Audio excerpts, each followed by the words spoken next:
Hello, hi. So today we are doing unit 10 of CFN1 and the name of the unit is food preservation.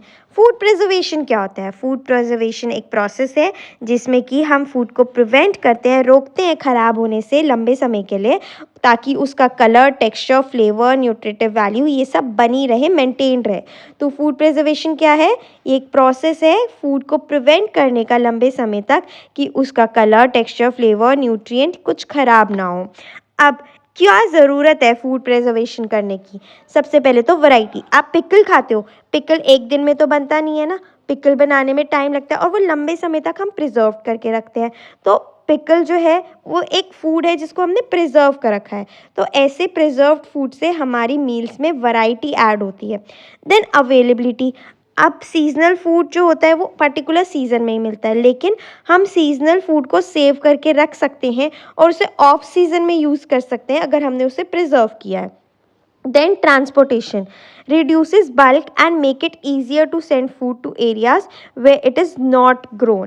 तो किसी किसी area में कुछ कुछ particular food items grow नहीं होती हैं, but with the help of food preservation हम वहाँ तक पहुँचा सकते हैं एरियाज़ तक ट्रांसपोर्टेशन के थ्रू। देन अब कभी कभी क्या होता है, हमारे कंट्री में बहुत बेकार टाइम आ जाता है, पैंडमिक, वॉर, फेमाइन, फ्लड। तो ऐसे इमरजेंसी सिचुएशन के लिए जो हम फूड रिजर्व करके रखते हैं वो हमारे काम आता है। अब फूड स्पॉइलेज क्या होता है? स्पॉइलेज मतलब ख़राब होना, कलर, फ्लेवर, स्मेल, कंसिस्टेंसी खाने की ख़राब होना और वो ह्यूमन कंजम्पशन के लिए अनफिट होना, कि हम उस खाने को नहीं खा सकते क्योंकि वो ख़राब है, उसका कलर, फ्लेवर, स्मेल, कंसिस्टेंसी सही नहीं है। तो खाना स्पॉइल क्यों होता है? क्या कारण है? मेजर कॉजेज़ क्या है? सबसे पहले है micro organism, bacteria, mould, yeast, ये यूजुअली एंटर कर जाते हैं फूड की आउटर स्किन में। Then enzyme action. Natural enzyme से क्या होता है, फ्रूट्स और वेजिटेबल्स बहुत ज़्यादा पक जाते हैं और इससे क्या होता है, वो बहुत ज़्यादा सॉफ्ट, डार्क और वो डिकम्पोजिट हो जाते हैं। Then insects and rodents. कभी कभी रैट्स, बग्स, ऐसे इंसेक्ट्स जो होते हैं वो खा लेते हैं खाने को और उसके अंदर वो अपना एक्सक्रीटा छोड़ देते हैं और वो ख़राब कर देते हैं खाने की चीज़ें।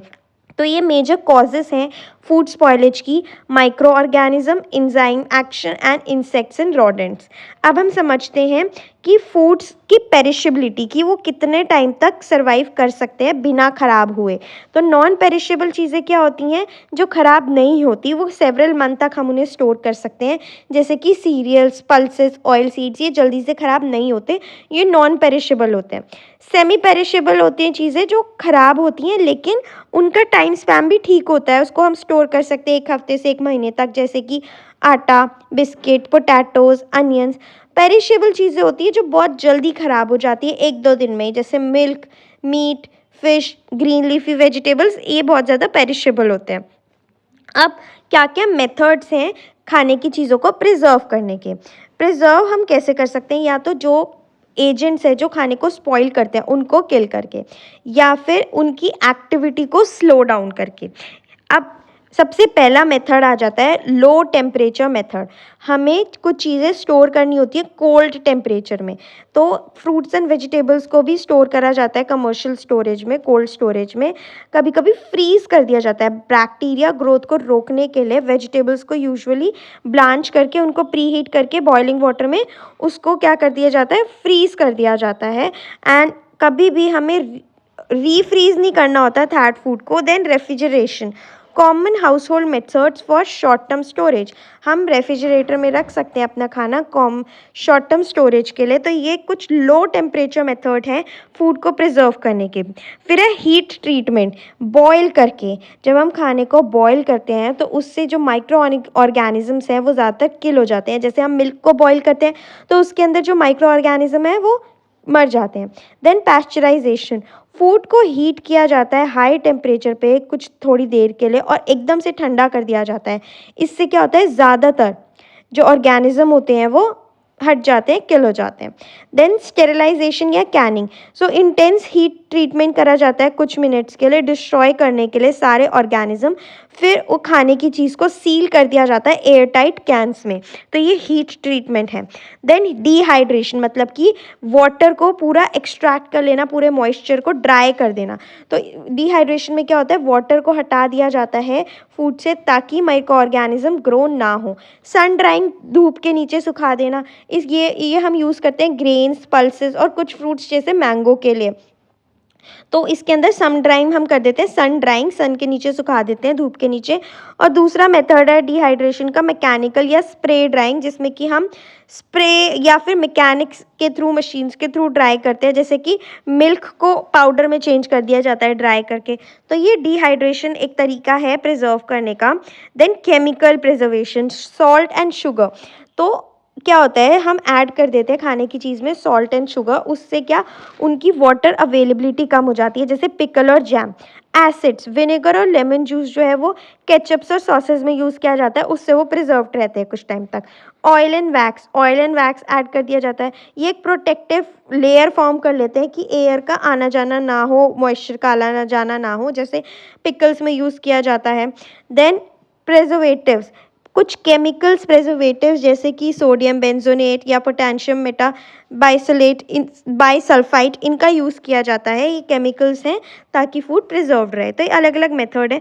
एक और मेथड है इराडिकेशन। तो हम रेज़ का यूज़ करते हैं, गामा या फिर अल्ट्रावायलेट रेज़ का यूज़ करते हैं माइक्रो ऑर्गेनिजम्स को हटाने के लिए इन द एयर या फिर फूड सरफेस पे, जैसे कि ब्रेड, केक, मीट, कुछ कंट्रीज़ में वहाँ पे यूज़ किया जाता है अल्ट्रावायलेट रेज़। अब हम जो नॉन पेरिशेबल फूड्स हैं, जो ख़राब नहीं होते जल्दी से, उनको कैसे स्टोर करते हैं। इवन जो नॉन पेरिशेबल फूड है जैसे ग्रेन्स, उनकी भी ज़रूरी है कि उनको भी प्रॉपर्ली रखा जाए ताकि उसमें पेस्ट ना आए, कीड़े ना आए। तो क्या क्या करना चाहिए, क्लीन एंड ड्राई जगह पे रखना चाहिए। इंश्योर करना चाहिए कि जो ग्रेन्स है उन्हें आपने पहले धूप में सुखा दिया है स्टोर करने से पहले। ऑल्सो मॉइस्चर ना आए, उसके लिए आपको उन्हें एयर टाइट कंटेनर्स में रखना होगा कि मॉइस्चर एंटर ना करे, इंसेक्ट्स एंटर ना करे, इसलिए एयर टाइट कंटेनर्स में रखना चाहिए। और नीम लीव और टर्मरिक जो नेचुरल प्रोटेक्टर्स हैं उनका यूज़ करना चाहिए। और जो इन्वायरमेंट होना चाहिए वो भी वेंटिलेटेड होना चाहिए, रूम्स वेल वेंटिलेटेड होने चाहिए एंड सीमेंटेड फ्लोर्स होने चाहिए, फ्री ऑफ वॉल क्रैक्स। तो ये हमें ध्यान रखना है फूड प्रिजर्वेशन का in the case of non perishable items foods. So this is all about this unit. इसमें हमने समझा कि फूड प्रिजर्वेशन क्या होता है, हमें क्या ज़रूरत है उसकी, फूड स्पॉइलेज क्या होता है, क्या कारण है फूड स्पॉइलेज के, देन पेरिशेबिलिटी के बारे में समझा, फिर किस तरीके से हम प्रिजर्व कर सकते हैं, अलग अलग method, low temperature, heat treatment, dehydration, chemical preservation, irradiation. Then हमने समझा कि नॉन पेरिशेबल फूड को किस तरीके से स्टोर करना है। Sorry, this was irradiation. So thank you for listening. I hope you like this video. If you like this video, do give it a thumbs up, subscribe to my channel for more such videos. Thank you for watching.